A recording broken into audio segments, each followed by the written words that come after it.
الحمد لله والصلاة والسلام على رسول الله. أما بعد، رب اشرح لي صدري ويسر لي أمري واحلل عقدة من لساني يفقه قولي. رب زدني علما، اللهم رب زدني علما.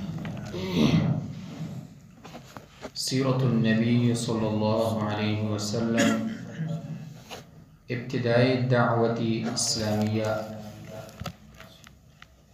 اعوذ باللہ السمیع العلیم من الشیطان الرجیم من ہمزہ ونفخہ ونفثہ.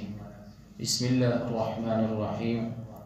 اقرأ باسم ربک الذی خلق، خلق الانسان من علق، اقرأ وربك الأكرم الذي علم بالقلم، علم الإنسان ما لم يعلم. سورة العلق 1 آیات سے 5 آیات تک. اللہ تعالیٰ نے سورة العلق کی ابتدائی آیتوں میں اپنے نبی کریم صلی اللہ علیہ وسلم کو حکم دیا ہے کہ آپ پر جو قرآن ابھی نازل ہوا اور آئندہ نازل ہوگا، اسے آپ بسم اللہ الرحمن الرحیم کہہ کر پڑھیں. اور اگرچہ آپ امی ہیں، آپ کا رب کریم آپ کو پڑھنا سکھا دے گا. جس نے ابن آدم کو قلم کے ذریعے لکھنے کا علم دیا، جو اللہ کی ایک عظیم نعمت ہے. اگر اللہ تعالیٰ آپ صلی اللہ علیہ وسلم کو نہ بھیجتے تو یہ دین وجود میں نہ آتا، اور زمین پر انسانوں کی طرح رہ کر خالق کائنات کی عبادت کرنا ناممکن ہوتا. آپ صلی اللہ علیہ وسلم ہی کے ذریعے اللہ تعالیٰ نے انسانوں کو جہالت کی تاریکی سے نکال کر روشنی شاہراہ پر ڈال دیا ہے.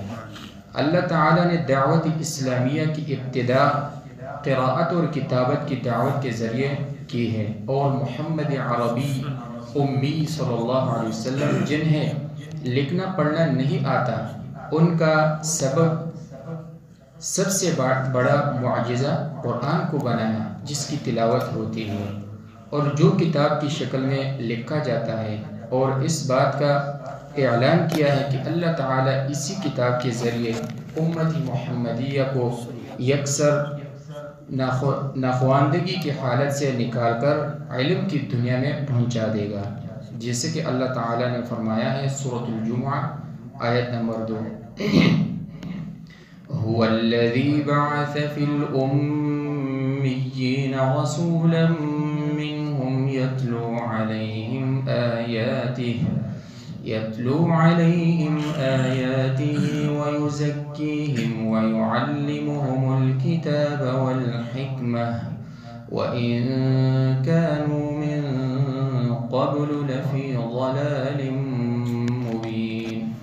اسی نے ان پڑھ لوگوں میں انہی میں سے ایک رسول بھیجا ہے جو انہی اس کی آیتیں پڑھ کر سناتے ہیں اور انہی کفر اور شرک کی علائشوں سے پاک کرتے ہیں اور انہی قرآن اور سنت کی تعلیم دیتے ہیں. بے شک وہ لوگ ان کی بعثت سے قبل صریح گمراہی میں مبتلا تھے.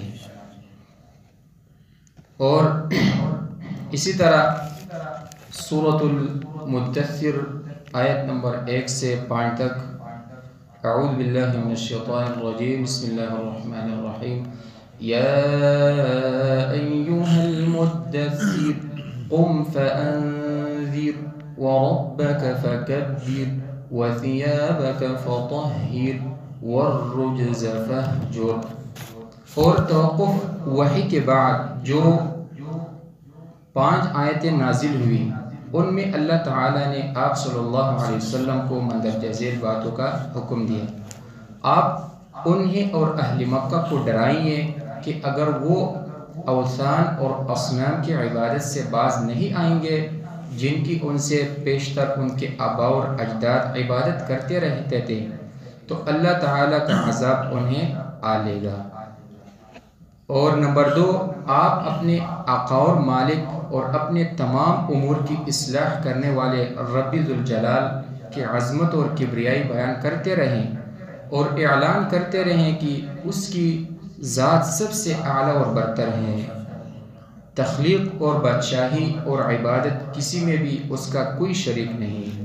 اور جیسے کہ جبریل علیہ السلام نے آپ صلی اللہ علیہ وسلم کو نماز پڑھنے کی تعلیم دی ہے، نماز ادا کرتے رہیں اور امت اسلامیہ کو بھی اس کی تعلیم دیتے رہیں۔ نمبر 3، آپ اپنے کپڑے ہر حال میں تمام نجاستوں سے پاک اور صاف رکھیں، اور خاص طور سے نماز کی حالت میں، اور اپنے باطن کو بدرجہ اولا تمام گندگیوں اور عقائد اور اخلاق کی پلیدگیوں سے یکسر پاک کیجیے۔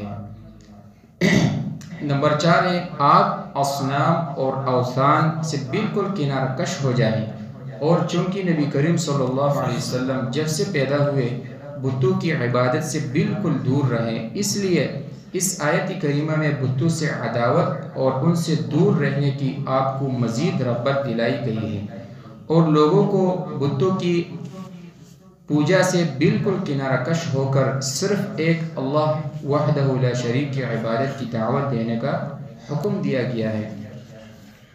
نمبر 5، اور یہ جو دعوت کی ذمہ داری آپ صلی اللہ علیہ وسلم پر ڈالی گئی ہے، تو اس کا آپ اپنے رب پر احسان نہ جتائیں، بلکہ اس کے بدلے رب العالمین سے اجر اور ثواب کی امید رکھیے۔ نمبر 6، آپ صلی اللہ علیہ وسلم کے سر ایک بہت بڑی ذمہ داری ڈالی گئی ہے، اور وہ ہیں سارے عالم کو صرف ایک اللہ کی عبادت کی دعوت دینا، اور جب آپ ایسا کریں گے تو عرب اور عجم سب آپ صلی اللہ علیہ وسلم کے خلاف جنگ کے لیے آمادہ ہو جائیں گے۔ ایسی حالت میں آپ صبر کریں۔ حقیقت یہ ہے کہ نبی کریم صلی اللہ علیہ وسلم نے مذکور اوامر پر پورے طور پر عمل کیا۔ ان میں سب سے اہم نمازوں کی متعین اوقات میں ادائیگی ہے، جیسا کہ ابتدائی وحی کے وقت ہی جبریل علیہ السلام نے آپ صلی اللہ علیہ وسلم کو تعلیم دی تھی۔ چنانچہ آپ صلی اللہ علیہ وسلم نے خود نماز پڑھی، اور جب گھر آئیں تو اپنی بیوی خدیجہ بنت خویلد رضی اللہ عنہا کو، جو سرزمین پر پہلی مسلمان تھی، وضو اور نماز کا طریقہ سکھایا۔ پھر ہر اس شخص کو سکھاتے رہے جو اسلام میں داخل ہوا، اور تمام صحابہ کرام رضی اللہ عنہم اجمعین کے دل اور دماغ میں یہ بات اتار دی کہ وہ جہاں بھی رہیں نماز ادا کرے۔ اس لیے صحابہ کرام رضی اللہ عنہم اجمعین اپنے گھروں میں، مکہ کی گھاٹیوں میں اور دار ارقم میں جو صفا پہاڑی پر تھا، مشرکین کی نظروں سے چھپ کر نماز ادا کرتے رہے۔ صحابہ کرام رضی اللہ عنہم اجمعین اسی دار ارقم میں آپ صلی اللہ علیہ وسلم سے اسلام کی تعلیم حاصل کرنے کے لیے جمع ہوا کرتے تھے، اس لیے یہ گھر دعوت اسلامیہ کا پہلا مرکز اور اسلام اور مسلمانوں کے معاملات پر رائے مشورہ کرنے کی پہلی جگہ تھی۔ آپ صلی اللہ علیہ وسلم نے لوگوں کو عذاب آخرت سے ڈرایا اور اللہ کی عظمت اور شان بیان فرمائی۔ نیز آپ صلی اللہ علیہ وسلم نے لوگوں کو بتوں کی عبادت، ارتکابی معاصی اور ہر برے اخلاق سے روکا، اور اللہ کے بعد آپ نے بنی نوع انسان پر احسان کیا، اس لیے کہ آپ صلی اللہ علیہ وسلم ہی نے اسلام کی دعوت ان تک پہنچائی، اور اس راہ میں اذیت اور صعوبتوں کو برداشت کیا، اور اس کے لیے بندوں سے کسی معاوضہ کی امید نہیں رکھی، بلکہ ان کا اجر تو انہیں اللہ سے ملنا تھا۔ آپ صلی اللہ علیہ وسلم اسی پر پورے عزم اور قوت کے ساتھ قائم رہے، تمام تکلیفوں پر اللہ کی جانب سے ثواب کی امید میں صبر کرتے رہے، اور ان تمام صفات عالیہ میں تمام انبیاء و رسل پر فوقیت لے گئے۔ اللہ کا درود اور سلام ہو آپ صلی اللہ علیہ وسلم پر۔